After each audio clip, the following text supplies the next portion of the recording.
Student, sperm cell क्या है? तो स्पर्म सेल मेल गेमीट को कहते हैं।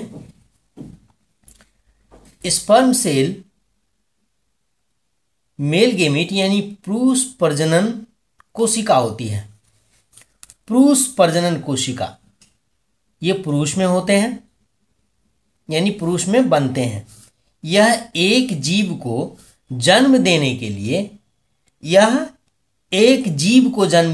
लिए एग यानी अंडा, जो फीमेल गेमिट यानी मादा जनन सेल होता है, के साथ मिलकर फर्टिलाइजेशन करता है, यानी निषेचन करता है।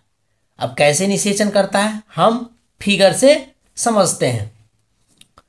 ये फीमेल गेमिट है, ये अंडा है, ये फीमेल गेमिट है, ये मेल गेमिट है। फीमेल गेमिट को हम एग कहते हैं, अंडा कहते हैं। मेल गेमिट को हम स्पर्म कहते हैं। ये दोनों एक गुणित होता है, यानी एन होता है, और ये भी एन होता है। जब ये दोनों जुड़ते हैं, निषेचित करते हैं, ये स्पर्म इसे निषेचित करता है तो जायगोट बनते हैं। इसे हिंदी में युग्मनज कहते हैं। ये जायगोट है। ये जो बच्चे जन्म लेंगे उसका ये पहला सेल बना, और यही सेल धीरे धीरे ग्रो होकर एक शिशु बनाता है। अब हम ये देखते हैं, स्पर्म में 3 मुख्य भाग होते हैं। स्पर्म में 3 मुख्य भाग होते हैं। 3 मुख्य भाग होते हैं। कितने मुख्य भाग होते हैं स्पर्म में? 3 मुख्य भाग होते हैं। हेड, मिडल और टेल, यानी सिर, मध्य भाग और पूंछ। यहां देख लेते हैं। ये देखिए हेड है, ये बीच में मिडल भाग है, और ये पूंछ है। अब ये तीनों का काम क्या है और तीनों के बारे में क्या हम समझते हैं वो भी हम देख लेते हैं। सिर में डीएनए युक्त न्यूक्लियस यानी केंद्रक होता है। तो ये सिर है, ये न्यूक्लियस है। इस न्यूक्लियस में डीएनए होते हैं। उसके बाद इसमें गेमेटिक इंफॉर्मेशन, यानी जो गेमिट का इंफॉर्मेशन होता है वो होता है, और अंडे की सेल मेम्ब्रेन को तोड़ने के लिए इसमें एंजाइम होते हैं। अंडे को तोड़ने के लिए इसमें एंजाइम होते हैं, यानी जिस समय निषेचित होता है अंडा, उस समय स्पर्म के हेड में एंजाइम होते हैं, और ये एंजाइम इस पर आके लगता है और ये टूटता है, और ये स्पर्म इसको निषेचित करता है। तो आप समझ गए, सिर में डीएनए युक्त न्यूक्लियस होता है, यानी इसमें डीएनए होते हैं, ये न्यूक्लियस है। फिर इसमें जो जेनेटिक इंफॉर्मेशन होता है, वो जेनेटिक इंफॉर्मेशन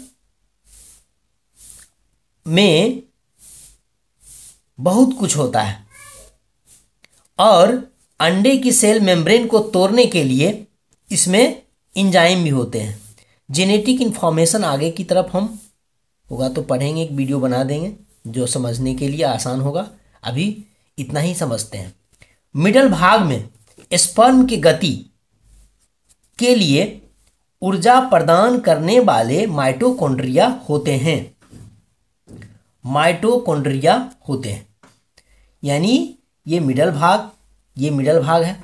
इसमें ये देखिए माइटोकॉन्ड्रिया है, ये माइटोकॉन्ड्रिया है।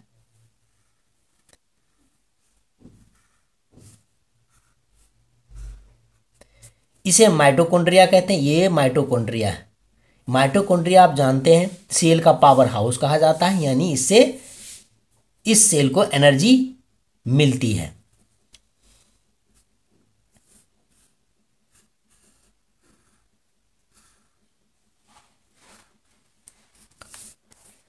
उसके बाद यह सिर और पूंछ को जोड़ता है।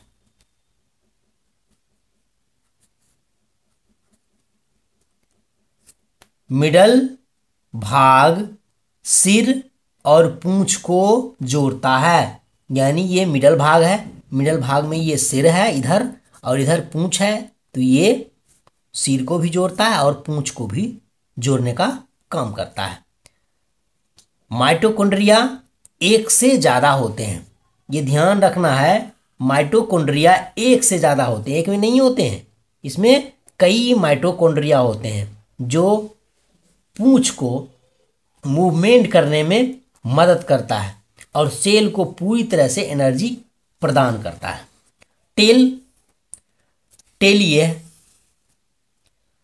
टेल यानी पूंछ एक प्रोपेलर की तरह कार्य करती है। प्रोपेलर का मतलब ये घूमते रहता है, इस तरह से भी घूमते रहता है और इस तरह से भी घूमते रहता है, ये करते रहता है।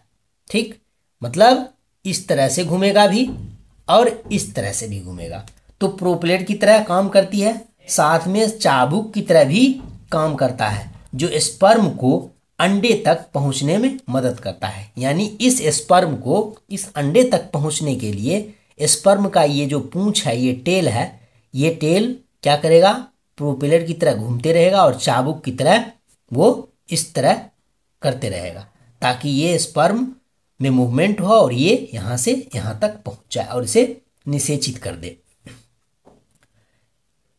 अब टेल में और क्या है, यह चाबुक यानी हॉर्स व्हीप की तरह होती है, सिकुड़ती है और फैलती भी है, जिससे स्पर्म को गति मिलती है। यानी ये सिकुड़ती है और ये फैलती है, जिससे स्पर्म को गति मिलती है। फंक्शन क्या है, स्पर्म एग के साथ मिलकर जाइगोट बनाता है। स्पर्म एग के साथ मिलकर जाइगोट बनाता है। दूसरी बात क्या है, रिप्रोडक्शन प्रोसेस यानी प्रजनन में, रिप्रोडक्शन प्रोसेस में मदद करता है। यानी रिप्रोडक्शन प्रोसेस के लिए जेनेटिक इंफॉर्मेशन को, किसको, जेनेटिक इंफॉर्मेशन, ये जेनेटिक इंफॉर्मेशन है, जेनेटिक इंफॉर्मेशन को आगे बढ़ाने का काम करता है। यानी जेनेटिक इंफॉर्मेशन का आधा भाग फादर से लाता है। चूंकि ये स्पर्म सेल जो होते हैं ये फादर से बन के आता है, और आप जानते हैं कि मनुष्य में 46 गुणसूत्र होते हैं, 46 क्रोमोसोम होते हैं और सभी में इंफॉर्मेशन होता है। तो 46 गुणसूत्र जो होते हैं सभी क्या होते हैं, जोड़ा बनाते हैं और ये 23 जोड़ा बन जाता है। 23 जोड़ा कैसे बनेगा, सभी अपने अपने समान के गुणसूत्रों से एक साथ अलग अलग जोड़ा बनाते हैं और उसी अलग अलग जोड़ा से आधा क्रोमोसोम यानी 23 यानी लगभग समान गुण के इंफॉर्मेशन स्पर्म में आ जाते हैं।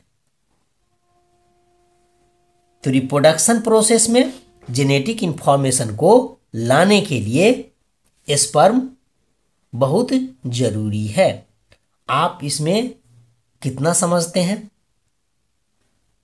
कमेंट करके ज़रूर बताइएगा, और मैं एक क्वेश्चन दे रहा हूं उसे ज़रूर कमेंट में बताइएगा।